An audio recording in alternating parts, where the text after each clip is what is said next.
ચૈતર વસાવા આજે ડભોઈના પાણસોલીમાં હતા। ત્યાં કોંગ્રેસ અને ભાજપના 1500થી વધુ કાર્યકર્તાઓ આપમાં જોડાયા તેવા દાવા થયા। ખાસ કરીને ચૈતર વસાવાએ ભાજપ ઉપર આરોપ મૂક્યો કે હવે તેઓ કોન્ટ્રાક્ટરોના માધ્યમથી પોતાના ઘર ભરી રહ્યા છે, ભ્રષ્ટાચાર કરી રહ્યા છે। નમસ્કાર, હું છું ચિંતામણી પુત્ર અનિલ પટેલ। સ્વાગત છે આપનું અમારા વિશેષ કાર્યક્રમમાં અને આવો સાંભળીએ ચૈતર વસાવાએ વધુ શું આરોપો લગાયા। સાથીઓ, આજનો દિવસ એટલા માટે મહત્વનો છે કે આજે બંધારણ સભાના આપણા આદિવાસી સભ્ય જેમને ક્રાંતિકારી જયપાલસિંહ મુંડા કહેવામાં આવે છે, જયપાલસિંહ મુંડાનો 123મી જન્મ જયંતિ છે। સાથે સાથે સાવિત્રીબાઈ ફૂલે જેમણે સમાજ સુધારક તરીકે મહિલા અધિકારોની વાત કરી, મહિલાઓની શિક્ષણની વાત કરી, એમની પણ આજે જન્મ જયંતિ છે। ત્યારે મંચસ્થ ઉપસ્થિત અહીંયા તમામ આગેવાનો વતી આ એમની જયંતિને લાખ લાખ આપણે જોહાર વંદન કરીએ છીએ। આગળના વક્તાઓએ તમામ વાતો કરી છે, ત્યારે હું વધારે સમય નથી લેવાનો। 5-7 મુદ્દાઓ છે, 5-10 મિનિટ બોલીને તમારી સાથે અહીંથી વિદાય લેવાનો છું। ત્યારે આગળના વક્તાઓએ કીધું કે અહીંયા તો ખૂબ મોટા કૌભાંડો થાય છે, ભ્રષ્ટાચારો થાય છે। ત્યારે સાથીઓ, 30 વર્ષ સુધી આ ભારતીય જનતા પાર્ટીને લાવવાવાળા કોણ? લાવવાવાળા કોણ? ભાજપને અત્યાર સુધી મત આપવાવાળા કોણ? આપણે 5 વર્ષ સુધી પીવાના પાણીની રજૂઆતો કરવા જઈએ છીએ, રસ્તા નથી સારા એની રજૂઆતો કરવા જઈએ છીએ, આંગણવાડી નથી એની રજૂઆતો કરવા જઈએ, શિક્ષક મૂકી આપો એની આંદોલન કરવા જઈએ, યુવાનોને રોજગારી મળે એના આંદોલન કરવા જઈએ, અને જ્યારે ચૂંટણી આવે અહીંયા આપણા વિસ્તારમાં એક જમણવાર રાખી દે, દાળ ભાત શાક ને પૂરી ખવડાવી દે, એટલે આપણા લોકો જઈને કમળનું બટન દબાવી આવે, બધી તકલીફો ભૂલી જાય, બધી સમસ્યાઓ ભૂલી જાય, બસ એક દિવસ જમણવારમાં જઈને જમી લેવાનું। કોઈ હારા નેતા આવે ને હારું ભાષણ કરી દે, વાયદા કરી દે, એટલે આપણા જ લોકો જઈને બટનો દબાવી આવે। સાચી વાત છે કે ખોટી વાત છે? બધાએ કર્યું છે ને આવું? હવે ખબર પડી ને શું થાય તે? પડી ને ખબર શું થાય તે? પડી ગઈ ને? હવે દબાવશો? પાછળ વાળા બોલતા નથી ભાઈ, દબાવવાના તો હા કહી દો। હજુ લાવવાના? તમે જોઈ લો, નર્મદા પરિયોજનાની ડેમ બન્યો, આપણા લોકોને ત્યાંથી વિસ્થાપિત કરવામાં આવ્યા। આ સરકારે આપણા લોકોને એવું કીધું કે જે પણ લોકોના ગામો અહીંયાથી વિસ્થાપિત થાય છે એ લોકોને જમીન સામે અમે જમીન આપીશું। એક પરિવારમાંથી એક વ્યક્તિને સરદાર સરોવર નિગમમાં કાયમી રોજગારી આપીશું। સિંચાઈનું પાણી એમને ખેતરમાં મફત આપીશું, એમને ખેતીવાડીની વીજળી મફત આપીશું, એમના ગામમાં મંદિર બનાવી આપીશું, એમના ગામમાં એક બાગ બનાવી આપીશું, એમના ગામમાં એક દવાખાનું બનાવી આપીશું, એમના ગામમાં છોકરાઓને રમવા માટે એક મેદાન બનાવી આપીશું। અને આજ દિન સુધી એ લોકોએ આપણને આપ્યું। આજે આપણા કોઈ વ્યક્તિ ગામમાં મરણ પામે છે, એ વ્યક્તિને અગ્નિ સંસ્કાર કરવા માટે પણ સ્મશાન સુદ્ધા લોકોએ આપણને આપ્યા નથી। સાચી વાત છે કે ખોટી વાત છે? સ્મશાન માટે આજે ઝઘડા થાય છે, એમને દફન વિધિ કરવા માટે જગ્યા માટે ઝઘડા થાય છે, તો હજુ ભાજપને લાવવા માંગો છો? હજુ ભાજપને લાવવા માંગો છો? એટલે જ અમે તમારી વચ્ચે આવ્યા છે। આમ આદમી પાર્ટીના સ્ટેજ પર બેઠેલા નેતાઓ તમે જોઈ લો। ગુજરાત જોડો અભિયાન અંતર્ગતની જનસભામાં ડભોઈના પણસોલી ખાતે અહીં મંચસ્થ ઉપસ્થિત મારા સાથી મિત્ર, વિદ્યાર્થીઓના નેતા અને યુવા નેતા એવા યુવરાજસિંહ જાડેજા, સાથે છોટાઉદેપુર લોકસભાના પ્રભારી એવા મુકેશભાઈ બારિયા, સાથે વડોદરા જિલ્લા આમ આદમી પાર્ટીના પ્રમુખ એવા હિરેનસિંહ સિંધા, સાથે છોટાઉદેપુર જિલ્લાના પ્રમુખ એવા રાધિકાબેન રાઠવા, સાથે મંચસ્થ ઉપસ્થિત તમામ આગેવાનો, વડીલો, યુવાનો, આજના કાર્યક્રમની આયોજન કરનારા મારા સાથી મિત્ર એવા મહેશભાઈ તડવી, બાલુભાઈ તડવી, પંકજભાઈ વસાવા, સુરેશભાઈ વસાવા અને મંચસ્થ ઉપસ્થિત તમામ આગેવાનો, સામે બેઠેલા તમામ વડીલો, યુવાનો, માતા બહેનો, સૌને મારા લાખ લાખ જોહાર કરું છું, સૌને મારા વંદન કરું છું. સાથીઓ, આજનો દિવસ એટલા માટે મહત્વનો છે કે આજે બંધારણ સભાના આપણા આદિવાસી સભ્ય, જેમને ક્રાંતિકારી જયપાલસિંહ મુંડા કહેવામાં આવે છે, જયપાલસિંહ મુંડાનો 123મી જન્મ જયંતિ છે. સાથે સાથે સાવિત્રીબાઈ ફૂલે, જેમણે સમાજ સુધારક તરીકે મહિલા અધિકારોની વાત કરી, મહિલાઓની શિક્ષણની વાત કરી, એમની પણ આજે જન્મ જયંતિ છે. ત્યારે મંચસ્થ ઉપસ્થિત અહીંયા તમામ આગેવાનો વતી આ એમની જયંતિને લાખ લાખ આપણે જોહાર વંદન કરીએ છીએ. આગળના વક્તાઓએ તમામ વાતો કરી છે, ત્યારે હું વધારે સમય નથી લેવાનો. 5-7 મુદ્દાઓ છે, 5-10 મિનિટ બોલીને તમારી સાથે અહીંથી વિદાય લેવાનો છું. ત્યારે આગળના વક્તાઓએ કીધું કે અહીંયા તો ખૂબ મોટા કૌભાંડો થાય છે, ભ્રષ્ટાચારો થાય છે. ત્યારે સાથીઓ, 30 વર્ષ સુધી આ ભારતીય જનતા પાર્ટીને લાવવાવાળા કોણ? લાવવાવાળા કોણ? ભાજપને અત્યાર સુધી મત આપવાવાળા કોણ? આપણે 5 વર્ષ સુધી પીવાના પાણીની રજૂઆતો કરવા જઈએ છીએ, રસ્તા નથી સારા એની રજૂઆતો કરવા જઈએ છીએ, આંગણવાડી નથી એની રજૂઆતો કરવા જઈએ, શિક્ષક મૂકી આપો એની આંદોલન કરવા જઈએ, યુવાનોને રોજગારી મળે એના આંદોલન કરવા જઈએ. અને જ્યારે ચૂંટણી આવે, અહીંયા આપણા વિસ્તારમાં એક જમણવાર રાખી દે, દાળ ભાત શાક ને પૂરી ખવડાવી દે, એટલે આપણા લોકો જઈને કમળનું બટન દબાવી આવે.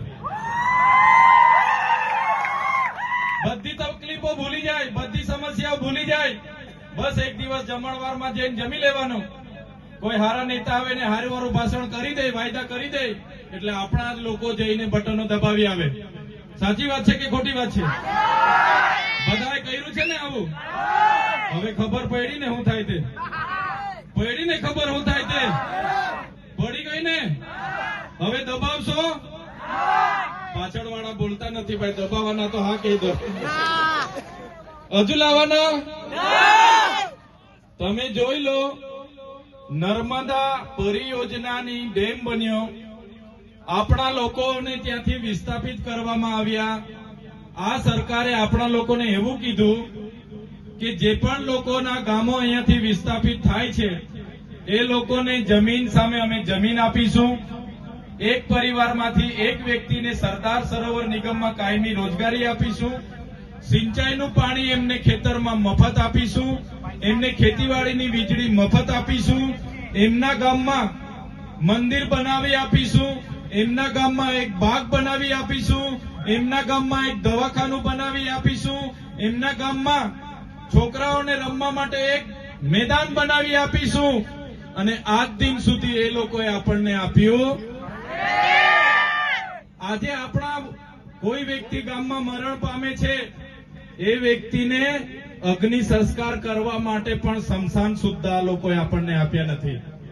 સાચી વાત છે કે ખોટી વાત છે? સ્મશાન માટે આજે ઝઘડા થાય છે, એમને દફન વિધિ કરવા માટે જગ્યા માટે ઝઘડા થાય છે. તો હજુ ભાજપને લાવવા માંગો છો? હજુ ભાજપને લાવવા માંગો છો? એટલે જ અમે તમારી પણ સરકાર આપણે એમને ખાલી મત બેંક તરીકે ઉપયોગ કરે છે. આજે તમે જોયું હશે, અમારે ત્યાં વડાપ્રધાન શ્રીનો કાર્યક્રમ હતો. વડાપ્રધાન શ્રીના કાર્યક્રમમાં ડેડિયાપાડામાં આ લોકોએ તમે જોયું હશે, નાસ્તાના નામે 2 કરોડ રૂપિયાના નાસ્તાના બિલો 2 કરોડ રૂપિયા ચાના બિલો, 50 લાખ રૂપિયા પીવાના પાણી, 16 લાખ રૂપિયાનો એમની એમ્બ્યુલન્સમાં ડીઝલ, 2 કરોડ ને 40 લાખ રૂપિયા એમના માટે ટોયલેટ, 7 કરોડ 71 લાખ રૂપિયા લોકો લાવવા માટે બસ વ્યવસ્થા, 15 કરોડનો ડોમ, મંડપ અને બેઠક વ્યવસ્થા. મને ત્યારે એ લોકો સામે અવાજ ઉઠાવવાની ફરજ પડી.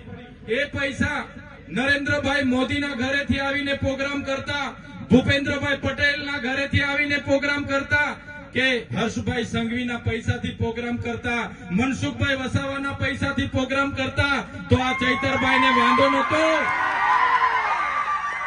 હું તો કેમ છું, ભાજપના નેતાઓના ઘરેથી 100 કરોડ નહીં, તમે 200 કરોડનો ડેડિયાપાડામાં પ્રોગ્રામ કરો, આ ચૈતરભાઈ વસાવાને ફરક નથી પડતો.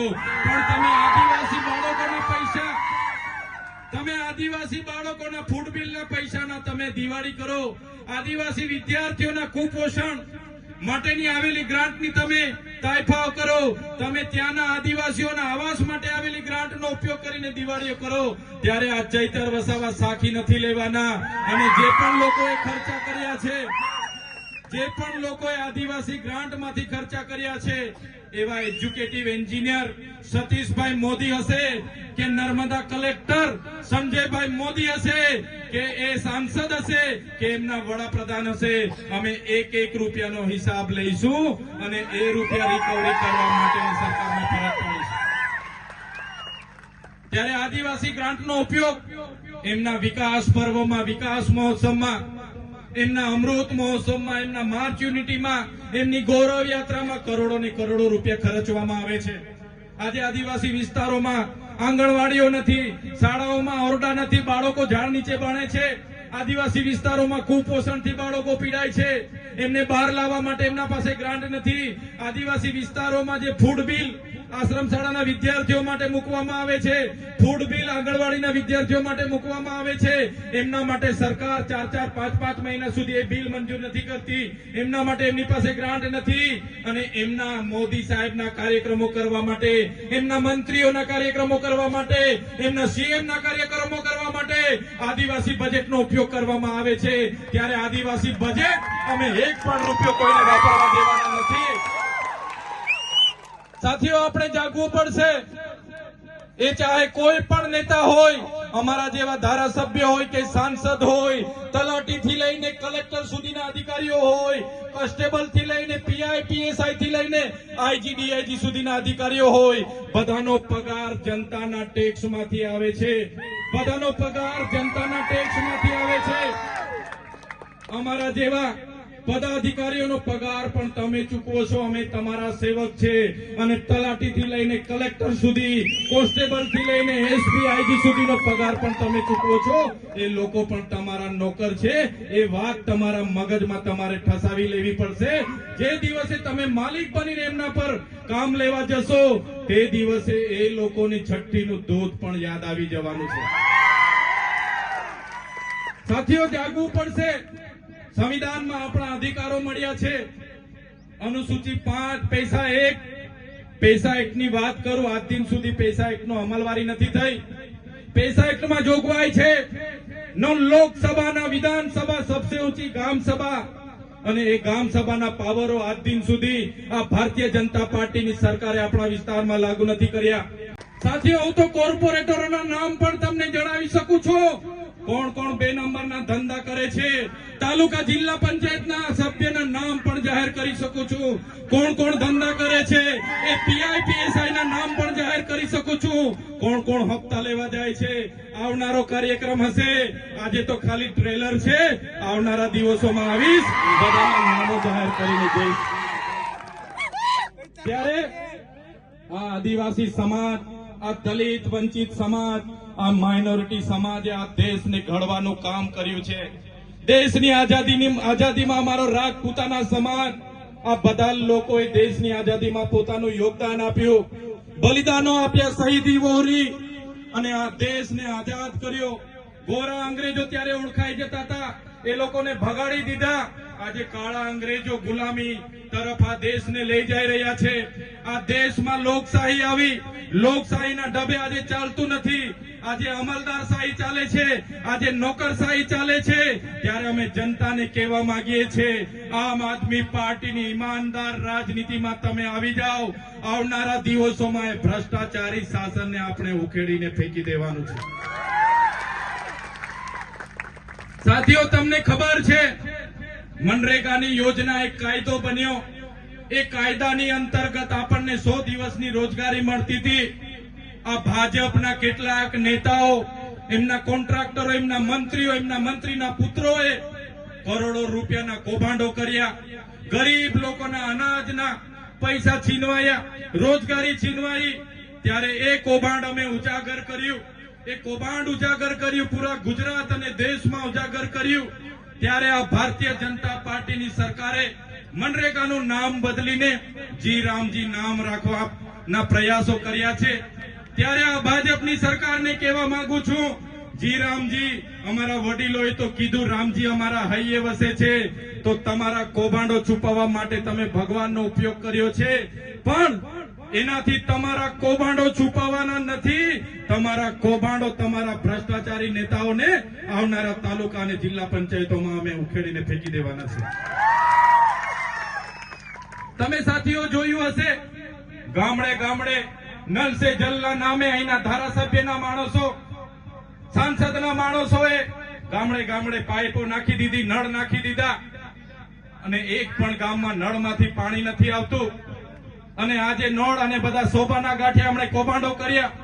ત્યારે ભારતીય જનતા પાર્ટીને એમના તાલુકા સભ્ય, એમના જિલ્લા સભ્ય, એમના મળતિયાઓ જે કૌભાંડો કર્યા છે, ત્યારે અહીંયા ઉપસ્થિત થયેલા તમામ યુવાનો, વડીલો, મારી માતા બહેનોને કહેવા માંગુ છું, આવનારી જિલ્લા પંચાયત અને તાલુકા પંચાયતમાં જેટલા પણ મનરેગાના કૌભાંડ થયા છે, જેટલા પણ નલ સે જલના કૌભાંડ થયા છે, જેટલા પણ બ્રિજ બનાવવામાં કૌભાંડ થયા છે, જેટલા પણ રોડ બનાવવામાં કૌભાંડ થયા છે, જેટલા પણ અનાજ આપવામાં કૌભાંડ થયા છે, એ તમામ કૌભાંડોનો બદલો લેવા માટે તૈયાર થઈ જાઓ. જય આદિવાસી, જય જોહાર.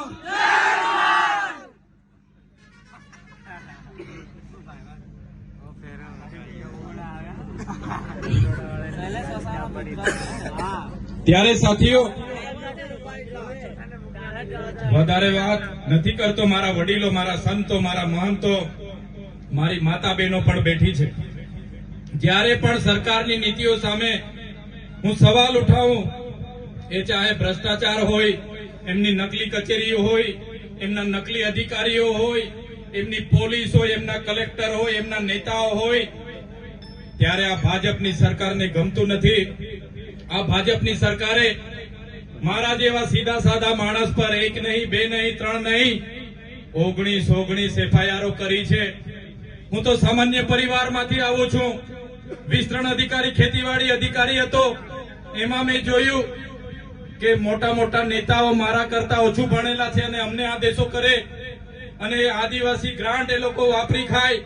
એટલે મેં રાજીનામું આપીને જાહેર જીવનમાં આવ્યો, અને 19 જેવી મારા પર ખોટી એફઆઈઆરો થઈ છે. મને 7 વાર જેલમાં લઈ જવામાં આવ્યો છે. હમણાં આ વિસ્તારમાં જીઆઈડીસી ના નામે, જીએમડીસી ના નામે, કોરિડોરના નામે, નેશનલ હાઈવે ના નામે બારોબાર આપણી જમીનો સંપાદન કરે છે. આપણા લોકોને ડરાવે છે, ધમકાવે છે, અને પોલીસનો હાથો બનાવીને, પોલીસનો ઉપયોગ કરીને એ જમીનો ખાલી કરાવે છે. ત્યારે અહીંના પણ ભાજપના નેતાઓએ આગળ અમારા આદિવાસી લોકો ઝૂંપડાઓ બનાવીને ત્યાં પોતાની રોજગારી કરતા હતા, એમના ઝૂંપડાઓ પણ તોડાવેલા છે. ત્યારે આ મંચ પરથી ભાજપના નેતાઓને, એમના પોલીસ અધિકારીઓને કહેવા માંગુ છું, એ લોકો પણ સાંભળી લે. અમારા આદિવાસીઓને, અમારા ગરીબ લોકોને, અમારા દલિતો, વંચિતો, અમારા પાટીદાર હશે કે રાજપૂત હશે, અમારા એક પણ માઇનોરિટીના લોકોને તમે હાથ લગાડશો તો આવનારા દિવસોમાં અમે તમારા મોર બોલાવી દઈશું. મોર. આ કોંગ્રેસ નથી, આ આમ આદમી પાર્ટી છે. તમે કોંગ્રેસના લોકો સાથે મિલીજુલી કરીને અત્યાર સુધી તમારી તાલુકા પંચાયત, જિલ્લા પંચાયત તમે ચલાવી હશે, તમે ધારાસભ્ય જીત્યા હશે, પણ આ મંચ પરથી કહેવા માંગુ છું, અમારા એક આમ આદમી પાર્ટીના આગેવાન તમારી સાથે છે. અમારા એક પણ આમ આદમી પાર્ટીના લોકોને એ ભાજપના નેતાઓ ડરાવવાની વાત કરશે, ધમકાવવાની વાત કરશે, અમારા લોકો પર રેડો કરાવવાની વાત કરશે, જીબીની રેડો કરાવવાની વાત કરશે, પોલીસ રેડોની વાત કરશે, તો આવનારા દિવસોમાં મોરે મોરો અમે બોલાવી દઈશું એ લોકોને. અહીંયા જેટલા પણ મીડિયાના મિત્રો છે, જેટલા પણ પોલીસ અધિકારીઓ કાયદા અને વ્યવસ્થા માટે ઉપસ્થિત છે, એમના માટે એકવાર જોરદાર તાળીઓ પાડી લો સાથીઓ. એવા ઈમાનદાર પોલીસ અધિકારીઓ જે આપણી રક્ષા કરે છે, આપણી શાંતિ, સલામતી અને સુરક્ષાની ફરજ નિભાવે છે, એમને ચૈતર વસાવા કળા ખાતે સલામ કરે છે. પણ આ મંચ પરથી એટલું જરૂર કહીશ, કેટલાક એસી ચેમ્બરોમાં બેઠેલા ઉચ્ચ પોલીસ અધિકારીઓ અમારા લોકોને હેરાન કરવાના આદેશો આપે છે. ભાજપના ધારાસભ્ય, ભાજપના સાંસદના પટ્ટા ગળામાં પહેરીને એમની ગુલામી કરવાનું કામ કરે છે. એવા પોલીસ અધિકારીઓ પણ કહેવા માંગુ છું, અમારા લોકોને રંજાડવાનું બંધ કરી દેજો, નહીં તો આવનારા દિવસોમાં તમારો પણ હિસાબ કિતાબ કરી દઈશું. 2027માં આવનારી તાલુકા પંચાયત, જિલ્લા પંચાયત અને 2027માં પૂરા ગુજરાતમાં આમ આદમી પાર્ટીની સરકાર બનવાની છે. ત્યારે ઉચ્ચ પોલીસ અધિકારીઓ અમારા નાના પોલીસ અધિકારીઓને અમારા લોકો સાથે ઘર્ષણ કરવા માટે મોકલી આપે છે. એવા પોલીસ અધિકારીઓનો પણ હિસાબ કિતાબ થશે અને જરૂર જણાશે એમને જેલની હવા પણ અમે ખવડાવીશું. સાથીઓ, અમારા કેટલાક લોકોને આ વિસ્તારમાં જંગલ ખાતાના અધિકારીઓ પણ હેરાન પરેશાન કરવાનું કામ કરે છે. ત્યારે આ મંચ પરથી જંગલ ખાતાના લોકોને પણ કહેવા માંગુ છું, કાન ખોલીને સાંભળી લો. તમારું જંગલ ખાતું તો 1927માં આવ્યું છે. અમારો આદિવાસી સમાજ હોય, અમારો રાજપૂતાના સમાજ હોય, અમારો માઇનોરિટી સમાજ હોય, અમારો દલિત સમાજ હોય, પીછડા સમાજ હોય, આદિ અનાદિ કાળથી અહીંયા વસેલો છે. તમારા જંગલ ખાતા અને તમારી સરકાર તો હમણાં આવી છે. અમારા લોકોને હેરાન પરેશાન કરવાનું ભૂલી જજો. જે દિવસે અમે રોડ પર ઉતરીશું ને, તે દિવસે તમારું જંગલ ખાતું પણ અહીંયા નજરે નથી પડવાનું.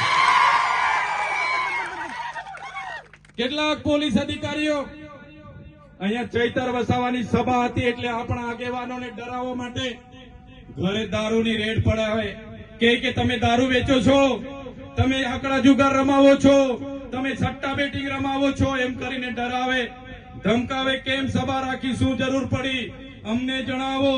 એવી ખોટી ખોટી જીબી વાળાને રેડ પડાવી એ ભાજપના નેતાઓના લીધે અમારા લોકોને દબાવવાનું કામ કરે. પણ એવા પોલીસ અધિકારીઓને પણ કહેવા માંગીએ છીએ, અમને પણ ખબર છે કોણ ક્યાંથી હપ્તા લાવે છે, કોણ ક્યાં ધંધા કરાવે છે. અહીંયા રાધા કોમ્પ્લેક્સ છે, એની પાછળ એની પાછળ ભાતી દાદાનું મંદિર છે, ત્યાં હાટડી ચાલે છે, દારૂની હાટડી. અહીંયા જૂનું બસ સ્ટેન્ડ છે, જૂનું બસ સ્ટેન્ડ ની પાછળ પણ દારૂની હાટડી ચાલે છે. અહીંયા કૃષ્ણા ટોકીજ છે, કૃષ્ણા ટોકીજ ની આજુબાજુમાં પણ દારૂની હાટડીઓ ચાલે છે. અહીંયા નાદોદી ભાગોળ છે, નર્મદા વસાહતની બાજુમાં, ત્યાં પણ દારૂની હાટડી ચાલે છે.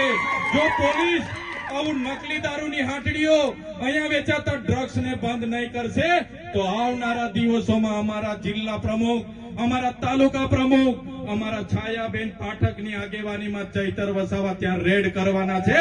એ લોકોને પણ અમે ખુલ્લા પાડી દઈશું.